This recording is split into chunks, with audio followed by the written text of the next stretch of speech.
এই দেখেন কার অ্যানিভার্সারিতে এসেছি, এই মহিলার, এই যে তার জামাই তাকে উপহার দিয়েছে ফুল। আমাদের এত সুন্দর কপাল নাই, আমাকে অনেক ভালোবাসে। ভালোবাসে না?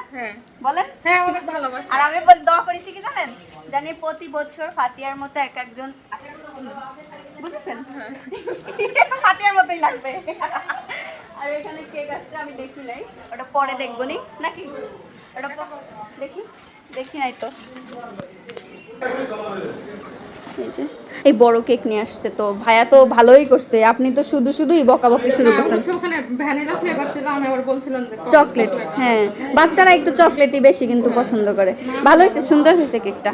নেন নেন, এখন খুশি হয়েছেন? শাড়ি পরছে, তাও পরতে পারে না, কষ্ট মষ্টে আমি একটু একটু পেঁচাই মেঁচাই দিছি। যাই হোক, হঠাৎ করে অনুষ্ঠান তো অত বড় না, আমরা নিজেরাই আর কি। হ্যাঁ হ্যাঁ করা যায় এই নিজেরাই। নেন, এটা এবার কোথায় সেট করবেন করেন। আতিয়ার আম্মু তোমাকে জামাই আদর করতেছে, বুঝছো? জামাই তো, তাই তো বলতেছি। কি কি রান্না করছে দেখেন, ডাল, মুরগি, আলু ভাজি, গরুর গোশত, এটাই সব কেমনে করছে তাও। আমার মার মাটির চুলা আইনা, তাই এইখানে বসে রান্না করছে। যোগ্যতা আছে বেটির, বলতে হবে। আপু আপনার যোগ্যতা আছে, বুঝছেন? বগুড়া। আপু আপনাদের বাড়ি কোথায় জানি? বগুড়া না? দেখছো, আমি বলছি, তুমি তো আমার সাথে তর্ক করছো।